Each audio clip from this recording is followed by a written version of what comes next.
शिक्षार को YouTube channel को तुम मानक सुस्वागत पिलाने आज आम भाषार महक पंचम श्रेणी जो साहित्य बही अच्छी से ही साहित्य बहीर प्रथम अध्याय गच्छ कहानीर आम अभ्यासर जो प्रश्न उत्तर को आलोचना करवा किंतु पिलाने टिके ध्यान देवा चलित वर्ष जेहेतु नूतन पाठ्यपुस्तक आमर प्रकाश पाई एथिरे पूर्व वर्ष अपेक्षा एक नुआ ढांचार आमर प्रश्न उत्तर गुड़िक माने आलोचना करिया पड़ो आमको प्रश्न सेमती जमी आगुरी थी सीधा सड़क प्रश्नावली दूसरा एथरक आस कथा हेबा पाठरू परिकल्पना चिंता चेतना ये भाया अनेक विषयबिंदु को आधार करी आमर प्रश्न उत्तर आलोचना कराई तेबे आज जो पंचम श्रेणी भाषा महकर प्रथम अध्याय गच्छ कहानी से गच्छ कहानीर प्रथमे अच्छी प्रश्न आस कथा हेबा कौन प्रश्न अच्छी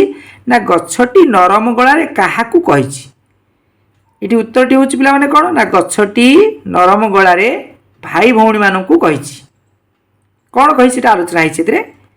दुई नंबर अच्छी जन्म कालू गच्छटी केउ केउ जातना सही आसी तार उत्तरटी हूँ जन्म कालू गच्छटी वर्षा झड़ खरा काकर जातना सही आसी अछि। तापर पिला माने तीन नंबर कौन अच्छी ना गच्छ आम पाई कौन सब साहित्य रखिछि तार उत्तरटी हूँ गच्छ आम पाई फूल पत्र फल चेर डाल इत्यादि साहित्य रखिछि जहाँकि आमर प्रति मुहूर्त काम आसुछि। तापर चार नंबर अच्छी गच्छर भाषा आमे काहाकू मूल मंत्र करिबा जोटा कि आमर कवितार आलोचना करा जायछि एथिरे उत्तरटी होछि कोन गच्छर भाषा आमे कर्म को मूल मंत्र करिबा अर्थात सारा जीवन कर्म पथरे रही जगतर हित पई काम करिबा विशेष करी गच्छ लगाई तार सेवा आमे करिबा कार से जो गच्छ लगेबा से गच्छर आमे सेवा करिबा। तापर पांच नंबर कौन अच्छी ना कौन न करने को गच्छटी अनुरोध करिछि क्या भाई भौणी मान कौन अनुरोध करिछि ना गच्छर डाल को न हाणी टाणिकी न नेबा गच्छर डाल को टाणिकी न नेबाकू कहीं नेला बेले गछ को कष्ट हुए तेणु गच्छटी अनुरोध करिछि जे हे भाई भौणी माने तमे माने मते नौच मो गछ को हाणिकी बा टाणिकी तमे नब नहीं तेणु गीत कौन अच्छी टाणी नेउ गछ डाल को मोहर सूचना न करितिले एटा कौन करछि गछ हमको अनुरोध करछि। तापर आसला पिला माने पाठरू ये पाठ भीतर आउ कौन अच्छी ना केते गुड़िए प्रश्न दिया जायछि तार सठिक उत्तर आमर चारोटी रही से सठिक उत्तर मध्यरु आमे बाछिकरी सठिक उत्तर लिखिबा। प्रथम अच्छी कौन ना जीवन सारा केउ पथरे हेला न करिबाकू वृक्ष कहिछि ऑप्शन अच्छी चरम पथ करम पथ एवं धर्म पथ तापर मरम पथ तेणु उत्तर हूँ कौटा पिला माने यही करम पथ। तापर पिला माने अच्छी दुई नंबर गच्छ कौन करी समस्त को छाईरे आश्रय देउछि तार ऑप्शन चार्टे अच्छी कौन डाल पत्र धरी बकल हृदय चिरी अंतर फेड़ी विराट आकार तार सठिक हूँ पिला माने आमर कौन ये बकल हृदय चिरी जोड़ा कि कवितार लिखाई कौन ना छाई रे आसरा देइछि सभी बकल हृदय चिरी तेणु आमर ये बकल हृदय चिरीटा हूँ ठीक उत्तर। तापर तीन नंबर अच्छी कौन ना जगतर हित पाई कौन करवा उचित बोली कहुଯାଇଛି जगतर हित पाई कौन फल खाइबा सबुजिमा भरिबा एवं परर उपकार करिबा गच्छ लगाइबा प्रकृत रे जगतर हित पाई पिला माने आमे कौन परर तो उपकार करिबा किंतु गच्छ लगाइबाटा सबुठु ठीक कारण गच्छ लगेले आमर सबुजिमारे भरी उठिबो एवं आमे समस्ते खूब खुशी रे आनंद रे सुस्थ परिवेश भितर रहबा तेणु गच्छ लगाइबाटा ठीक उत्तर। तापर आमर से चार नंबर प्रश्न चार नंबर अच्छी कौन ना पर उपकार करिया पाई काहाकू मूलमंत्र करिबा जोटा कि आमर कर्म को जन्म को धर्म को एवं सेवा को प्रकृत सठिक उत्तर हूँ पिला माने कोटा हाँ कर्म को हूँ ठीक उत्तर। तापर आसला पांच नंबर प्रश्न अच्छी ଜାଣିପାରିବନି ଏରୂପ ମୋହର କେତେ ସାଧନାର ଫଳ। ଏକଥା କିଏ କହିଛି? କବି କହିଛନ୍ତି, ପିଲାଟି କହିଛି, ଧରଣୀ କହିଛି, ଗଛ କହିଛି। ପ୍ରକୃତରେ କିଏ କହିଛି? ହଁ, ଗଛ ଆକୁ କହିଛି। ତାପରେ ପିଲାମାନେ ଅଛି ଆମର ଭାବ ଓ ଲେଖ। ପ୍ରଶ୍ନ ଅଛି କ'ଣ କ'ଣ କଲେ, ଆମେ ଭାବିକି ତାକୁ ଲେଖିବା, ପରସ୍ପର ଭିତରେ ଆଲୋଚନା କରିବା, ଲେଖିବା। କ'ଣ କଲେ ଆମ ଧରଣୀ ହତଶ୍ରୀ ହେବ ନାହିଁ? ଉତ୍ତରଟି ହେଉଛି ଜଗତର ହିତ ପାଇଁ ଆମେ ଖାଲି ସ୍ଥାନରେ ଗଛ ଲଗାଇବା ଏବଂ ତାର ଯତ୍ନ ନେବା। ସେ ଯେଉଁ ଗଛକୁ ଲଗାଇବା ତାର ଯତ୍ନ ନେବା, ତା ଫଳରେ କ'ଣ ହେବ? ଧରଣୀ ଆଉ ହତଶ୍ରୀ ହେବ ନାହିଁ। ତାପରେ 2 ନମ୍ବର କ'ଣ ଅଛି? ଗଛ ତା ଜୀବନରେ କି କି ଯାତନା ସହିଛି? ଉତ୍ତରଟି ହେଉଛି ଗଛ ତା ଜୀବନରେ ଖରା, ବର୍ଷା, ଝଡ଼, କାକର ଏବଂ ଲୋକମାନଙ୍କର ଅତ୍ୟାଚାର ସହିଛି। ତାପରେ ପିଲାମାନେ 3 ନମ୍ବର ପ୍ରଶ୍ନ। 3 ନମ୍ବର ଅଛି ଆମେ ସବୁ ଗଛକୁ କିପରି କଷଣ ଦେଉ? କଷଣ ମାନେ କଷ୍ଟ। ପିଲାମାନେ ଆମେ ଜାଣିଛେ ଯେତେବେଳେ କୌଣସି ଗଛ ଉପରେ ଗଛରେ ଫଳ ହେଇଛି ବା ଫୁଲ ହେଇଛି, ଆମେ ଡାଳକୁ ଭିଡ଼ି ଭାଡ଼ିକି ଭାଙ୍ଗିକି ତାକୁ କ'ଣ କରୁ? ଫୁଲ ଫଳ ସଂଗ୍ରହ କରୁ। ଏଠି ଦେଇଥିବା ଉତ୍ତର କ'ଣ ହେବ? ଆମେ ଆମର ସ୍ୱାର୍ଥ ବା ସୁବିଧା ପାଇଁ ଗଛ ଡାଳକୁ ଟାଣୁଛେ, ଫୁଲ ଫଳ ତୋଳୁଛେ, ଘର ପାଇଁ ଗଛ କାଟୁଛେ, ଗଛ ଡାଳ ଓ କାଠ ଚେର ଆଣି ଜାଳୁଛେ। ପିଲା ତ ନିଶ୍ଚିତ ଭାବରେ ଗଛକୁ କଷ୍ଟ ହେଉଥିବ। ତେଣୁ ସେଇ କଥା କବି କହିଛନ୍ତି ଯେ ଆମେ ଜାଣି ଶୁଣିକି ବେଳେବେଳେ କ'ଣ କରୁଛେ? ନିଜ ସ୍ୱାର୍ଥ ସାଧନ ପାଇଁ ଆମେ ଗଛକୁ କଷ୍ଟ ଦେଉଛେ। ତାପରେ 4 ନମ୍ବର ଅଛି କ'ଣ? ଆମ ପାଇଁ ଗଛ କ'ଣ ସାଇତିକି ରଖିଛି? ପିଲାମାନେ ଆମ ପାଇଁ ଗଛ ମିଠା ଫଳ ଏବଂ ସୌନ୍ଦର୍ଯ୍ୟମୟୀ ଫୁଲ ବା ସୁନ୍ଦର ଫୁଲ ଏବଂ ତା'ର ସୁଶୀତଳ ଛାଇ ଏସବୁ ସାଇତିକି ରଖିଛି, ଯାହାକି ଆମକୁ ବହୁ ସମୟରେ ଉପକାର ମିଳୁଛି। ତାପରେ 5 ନମ୍ବର ଅଛି ଗଛର ଉପକାର ପାଇଁ ତୁମେ କ'ଣ କରିପାରିବ? ଆମେ କ'ଣ କରିବା? ଯେହେତୁ ଜଣେ ଉପକାର କରୁଛି ତାର ବି ପ୍ରତି ଉପକାର କରିବା ଦରକାର। ତେଣୁ ଆମେ କ'ଣ କରିବା ପିଲାମାନେ? ନା ଗଛର ଉପକାର ପାଇଁ ଆମେ ତାର ସେବା କରିବା, ଯତ୍ନ କରିବା, ତାର କ୍ଷତି କରିବାକୁ ଦେବା ନାହିଁ। ଗଛକୁ କେହି ଯେପରି ନ ହାଣିବେ ସେଥିପ୍ରତି ଦୃଷ୍ଟି ଦେବା ଏବଂ ଲୋକମାନଙ୍କୁ ଆବଶ୍ୟକ ପଡ଼ିଲେ ଆମେ କ'ଣ କରିବା? ବୁଝେଇବା ଯେ ନାଇଁ ପ୍ରକୃତିରେ ଗଛ ଆମର କେତେ ଉପକାରୀ, ସେ କଥାରେ ଆମେ ବୁଝେଇବା। ତାପରେ ପିଲାମାନେ ଆମେ ଦେଖିବା ଆସ କବିତାକୁ ବୁଝିବା ହେଲା। କିଛି ପ୍ରଶ୍ନ ଅଛି ଯେଉଁଟାକି ପ୍ରଥମ 1 ନମ୍ବର ପ୍ରଶ୍ନ ଅଛି କ୍ଷୀର ନୁହେଁ ଏତ ଲୋତକ ଧାରରେ ନୟନୁ ଝରଇ ମୋର।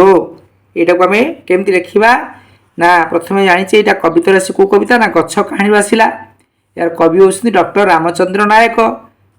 କବି କ'ଣ କହିଛନ୍ତି ଯେଉଁଟାକି ଗଛ କହୁଛି? ଗଛ କ'ଣ କହୁଛି? ନା ଗଛ ତାର ନରମ ଗଳାରେ ଭାଇ ଭଉଣୀମାନଙ୍କୁ ନିଜର ଦୁଃଖ କଥା କହିଛି। ସେ କହିଛି ଯେ ଫଳ ଖାଇବାରେ ମୋର କୌଣସି ଆପତ୍ତି ନାହିଁ, ହେଲେ ମୋର ଡାଳକୁ ଟାଣି ନେଲା ବେଳେ ମୋତେ ବହୁତ କଷ୍ଟ ଲାଗେ। ମୋର ପ୍ରାଣ ଦୁଃଖରେ କାନ୍ଦି ଉଠେ, ମୋର ପ୍ରାଣ ଦୁଃଖରେ କାନ୍ଦି ଉଠେ ଏବଂ ଡାଳପତ୍ର ତୁମେମାନେ ଛିଣ୍ଡାଇଲେ ସେଥିରୁ ଯେଉଁ କ୍ଷୀର ବାହାରେ ତାହା ମୋର ଆଖିର ଲୁହ ସଦୃଶ ବା ଲୁହ ପରି ଏବଂ ମୋତେ କଷ୍ଟ ହୁଏ। ତେଣୁ ଆଖି ଦେଇଛି କଷ୍ଟ ହେବାରୁ ତାହା ମୋ ଆଖିରୁ ଝରିଥାଏ। କାରଣ ଯେତେବେଳେ ତୁମେମାନେ କ'ଣ କର? ଛିଡ଼େଇକି ନିଅ, ସେତେବେଳେ ସେ ଯେଉଁ କ୍ଷୀର ବାହାରେ ସେଇଟା ମୋ ଆଖିର ଲୁହ ପରି ମୋତେ ବହୁତ କଷ୍ଟ ହୁଏ। ତାପରେ ଅଛି କ'ଣ? ନା 2 ନମ୍ବର କ'ଣ ଦେଇଛି? ନା ଧରଣୀ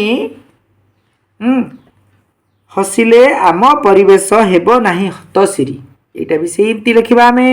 କବିତା ହେଲା ଗଛର କାହାଣୀ, କବି ହେଲେ ଡକ୍ଟର ରାମଚନ୍ଦ୍ର ନାୟକ। ଏଠି କ'ଣ ହେଇଛି? ନା ଗଛ ନରମ ଗଳାରେ ଭାଇ ଭଉଣୀମାନଙ୍କୁ କହିଛି ଯେ ତୁମେ ଜଗତର ହିତ ପାଇଁ ଖାଲି ସ୍ଥାନରେ ଗଛ ଲଗାଅ, ପାଣି ଦିଅ, ଗଛର ଯତ୍ନ ନିଅ, ଫଳରେ ଚାରିଆଡ଼ ସବୁଜିମାରେ ଭରିଯିବ, ଧରଣୀ ମା ହସି ଉଠିବ, ପରିବେଶ ସୁସ୍ଥ ଓ ସ୍ୱଚ୍ଛ ରହିବ, ପରିବେଶ ହତଶ୍ରୀ ନ ହୋଇ ସବୁଜଶ୍ରୀ ହେବ। ଏ କଥା ଆମକୁ ଗଛ କହିଛି। ତାପରେ ଅଛି 3 ନମ୍ବର କ'ଣ ଅଛି ପ୍ରଶ୍ନ? ନା ମୁଫଳ ଖାଇକି ମୋହରି ଆଗରେ ଶପଥ କରରେ ରହି। ଅର୍ଥ ଏଇଟା ବି ଆସିଛି ସେଇ କବିତା ଗଛର କାହାଣୀରୁ, ଗଛ କାହାଣୀ। ଏବଂ କବି ହେଉଛନ୍ତି କିଏ? ଡକ୍ଟର ରାମଚନ୍ଦ୍ର ନାୟକ। ଆଚ୍ଛା, ତା ଉତ୍ତର ହେଉଛି ଗଛ ନରମ ଗଳାରେ ଭାଇ ଭଉଣୀମାନଙ୍କୁ ହେଲା କହିଛି ଯେ ମୁଁ ତୁମମାନଙ୍କର ଉପକାର କରିବା ପାଇଁ ମିଠା ଫଳ ଖାଇବାକୁ ଦେଉଛି। ତୁମେ ସେହି ଫଳ ଖାଇ ଶପଥ କର ଯେ ତୁମେ ଜୀବନ ସାରା ନିଜ କର୍ମରେ କେବେ ହେଲେ ଅବହେଳା କରିବ ନାହିଁ, ଅନ୍ୟର ସେବା କରିବ, ଗଛ ଲଗାଇ ତା'ର ଯତ୍ନ ନେବ ଏବଂ ଆବଶ୍ୟକ ପଡ଼ିଲେ କ'ଣ କରିବ ପରର ଉପକାର ମଧ୍ୟ କରିବ। ତାପରେ ଅଛି 4 ନମ୍ବର। 4 ନମ୍ବର କ'ଣ ଅଛି ନା କରମକୁ ମୂଳ ମନ୍ତ୍ର କରିଣ ପର ଉପକାର କରେ। ଏଇଟା ଗଛ ନିଜେ କହୁଛି। କବିତା କ'ଣ ନା ଗଛ କାହାଣୀ। କବି ହେଲେ ଡକ୍ଟର ରାମଚନ୍ଦ୍ର ନାୟକ। ଉତ୍ତରଟି କ'ଣ ହେବ ନା ଗଛ ତାର ନରମ ଗଳାରେ ଭାଇ ଭଉଣୀମାନଙ୍କୁ କହିଛି ଯେ ଛୋଟବେଳୁ ବଡ଼ ହେବା ଯାଏ ମୁଁ କର୍ମପଥରେ ରହି ଆସିଛି, କର୍ମକୁ ମୂଳମନ୍ତ୍ର କରିଣ ସବୁବେଳେ ପରର ଉପକାର କରୁଛି, ସେଥିରୁ ବହୁତ ଆନନ୍ଦ ପାଉଛି। ତୁମେମାନେ ମଧ୍ୟ ସେହିପରି କର୍ମ ପଥରେ ରହି ପରର ଉପକାର କଥା ଚିନ୍ତା କରିବ। ତାପରେ ପିଲାମାନେ ଭାଷାର କଥା ଅର୍ଥ ଯେଉଁ କ ସ୍ତମ୍ଭ ଆଉ ଖ ସ୍ତମ୍ଭ ଦେଇଛି, ଏଠି କ ସ୍ତମ୍ଭରେ କ'ଣ ହେଇଛି ନା ଭାବାର୍ଥ ଦେଇଛି ଏବଂ ଖ ସ୍ତମ୍ଭରେ କବିତାର ପଦଟି ଦେଇଛି। ଏଥିରେ ଭାବାର୍ଥ କ'ଣ ଅଛି ଗୋଟିଏ ଏଇଟା ଆମକୁ ପ୍ରଥମଟି ଆମକୁ ଉଦାହରଣ ଦେଇଛି। 1 ନମ୍ବର ଅଛି କ'ଣ ଗଛ ଆମକୁ ଫଳ ଖାଇବାକୁ ମନା କରିନାହିଁ। ଏଇଟାକୁ କବିତାରେ କ'ଣ ଲେଖା ହେଇଛି ଫଳ ଖାଇବାକୁ ବଳାଇଛ ମନ ମନ ବଳାଇଛ ମନ ଆପତ୍ତି ମୋର ନାହିଁ। ଏଇଟା କିଏ କହିଛି ଗଛ କହିଛି। ତାପରେ 2 ନମ୍ବରରେ ସେମିତି ଅଛି ଭାବାର୍ଥ କ'ଣ ନା ଗଛର ଆଖିରୁ ଲୁହର ଧାର ବହୁଛି। ଏଠି କ'ଣ ହେବ କବିତାରେ କ୍ଷୀର ନୁହେଁ ଏତ ଲୋତକ ଧାର ନୟନୁ ଝରଇ ମୋର। ତାପରେ 3 ନମ୍ବର କ'ଣ ଅଛି ନା ପ୍ରଚୁର ଭାବାର୍ଥ ହେଉଛି ପ୍ରଚୁର ଫଳ ଦେଖି ମୋତେ ଈର୍ଷା ଦୀର୍ଘଇକାର ପିଲାମାନେ ହଁ ଈର୍ଷା କରୁଛ। ତାପରେ ଏଇଟା କ'ଣ ହେବ ତାର ପଦ ଅଛି କ'ଣ ନା ଆଜି ସିନା ମୋତେ ଈର୍ଷା କରୁଛ ଦେଖି ଫଳ ମାଳ ମାଳ ଫଳ ମାଳ ମାଳ।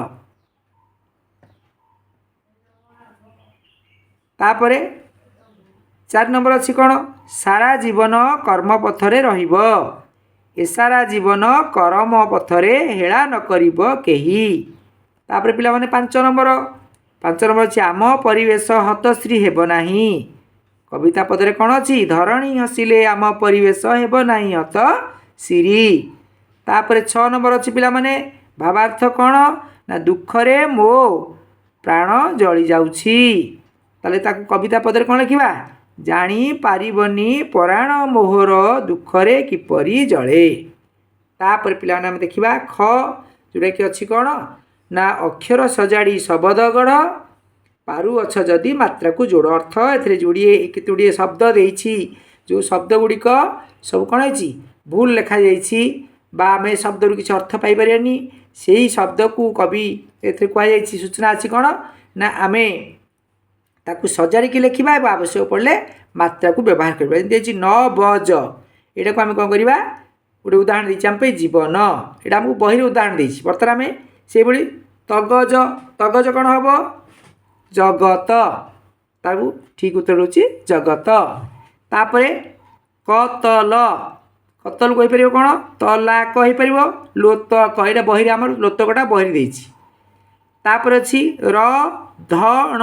ରଧଣର ବହିରେ ଦେଇଛି ଧରଣୀ, ରଧଣର କ'ଣ ହେବ ଧରଣୀ, ସଜେଇକି ଆମେ ଲେଖିଲେ ଧରଣୀ ହେବ।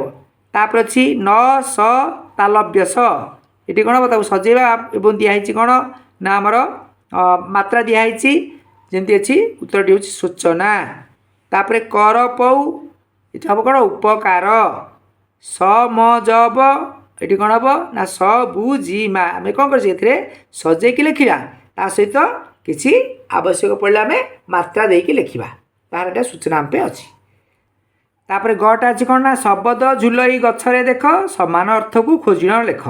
ଏଠି ଗଛରେ ଆମର କ'ଣ ହେଇଛି ଡାଳରେ ଗୋଟିଏ ଶବ୍ଦ ଅଛି, ତାର ଅନେକ ମାନେ ପ୍ରତି ଶବ୍ଦ ଗୋଟିଏ ମାନେ ସର୍କଲ ଭିତରେ ଅଛି ଯେଉଁଟାକି ଆମେ ବାଛିକି ଲେଖିବା। ଯେମିତି ଲେଖା ହେଇଛି କ'ଣ ଗଛର ଆ ଭିତରୁ ବାହାରିଲା କ'ଣ ନା ବୃକ୍ଷ ଏବଂ ପାଦପ। तापर अच्छी पत्र पत्र हूँ कौन दल एवं पल्लव तापर अच्छी लुह अश्रु एवं लोतक तापर आखि चक्षु नयन तापर शपथ पण एवं प्रतिज्ञा जोटा कि आमर कौन हम यही सर्कल भितर पिला माने आमर अच्छी तुम या बाछिका को लिख तापर पिला माने घ नंबर सूचना अच्छी तले कवितार किसी अंश क स्तंभ एवं ख स्तंभ रही कविता को मन पकई आम संपर्कित पद जोड़ा अर्थ ये जो डाल को मोहर अच्छी यार उत्तरटी कौन हम ना टाणी नेउथांती आमर स्तंभ अच्छी आम बाछिका लिखा आम ये मुझे सीधा सड़क उत्तर लिखिदेছি तापर 2 नंबर अच्छी क्षीर नुहे एत लोतक धारा 3 है कौन गछ लगाइबा सबुजिमा भरीजीव किंतु तुम बही रे पिला माने फूल फल साहित्य बढ़ुची किंतु तुम ये उत्तर हवा कथा सबुजिमा भरीजीव ठीक हे तापर 4 नंबर अच्छी पर उपकार मूल मंत्र हेब तापर जन्म कालरू वर्षा झड़ सही जगतर हितरे कौन हम हाँ गछ लगाइबा धरणी हसिले आम परिवेश हसिब 8 नंबर है एरूप मोहर साधनार फल नला फल खाइकी शपथ नवा शपथ करवा तापरे छाईर आसरा देइछि छाईरे आसरा देइछि बकल हृदय चिरी तुम मैंने या पिला माने बही की देखी या ठीक भाव लिखिदेव उत्तरटी तुम पे सीधा सड़क कस्तम मिलन कर लिखाई तापर अच्छी आस जोड़ी शब्द विषय जाना आमर गोटे उदाहरण दि जाइए केमती ना भाई भौणी गोटे जोड़ी शब्द आम बही अच्छी देख एवं ये जो बही देती भाई भौणी भाया से कौन भाई और भौणी सेमती आम बही खोजिकी लिखा आमको सूचना अच्छी लिखा हम कौन चेर मूल चेर ओ मूल फूल ओ फल डाल ओ पतर खरा काकर खरा ओ काकर ये कौन हम ये गुटे सब जोड़ी शब्द बा आम कहुए जुग्म शब्द कहीपर तापर पिला माने आमर च नंबर अच्छी पद्य रूप गद्य रूप अर्थ पद्य रूप देइछि आम ताकू गद्य रूप करवा जमती उदाहरण देइछि धरणी हसिले आम परिवेश हेब नाही हत सिरी ये क स्तंभ आमर हत सिरी देइछि जोटा कि गद्य रूप ख स्तंभ देउछि हत श्री एटा उदाहरण आमर देइछि बही रे तापर सूचना अच्छी जे तुमे बही भितरु सेही भली पद्य रूप गद्य रूप थिबा शब्द को खोजिकी बाहर करिवो तो आम बाहर करछे देख केमती अच्छी प्रथम अच्छी कौन ना परायण जार गद्य रूप यहाँ पद्य रूप अच्छी तार गद्य रूप प्राण तापर श्रवण श्रवण तापर जन्म पद्य रूप गद्य रूप जन्म तापर पद्य रूप अच्छी बरसा गद्य रूप वर्षा तापर अच्छी पतर पत्र ईर्षा ईर्षा पद्य रूप ईर्षा गद्य रूप ईर्षा 6 नंबर पर्यंत पर्यंत 9 नंबर पद्य रूप है कर्म गद्य रूप है कर्म तापर आसरा पद्य रूप आम तार ये हम आश्रा पिला माने तमें ये भाव में भिडियोटी को बारंबार देखिबो एवं लिखिबा अभ्यास करिबो सुंदर अक्षर करिकरी जेहेतु ए वर्ष नुआ विषय निश्चित भाव में तुम मान अधिक परिश्रम करिया पड़िबो तमें निश्चित भाव में विश्वास तुम परिश्रम करिबो आ वीडियो देख सारा पर निजर सुचिंत मतामत जो मतामत को आम आधार करी आम वीडियो को अपलोड करिबा। धन्यवाद।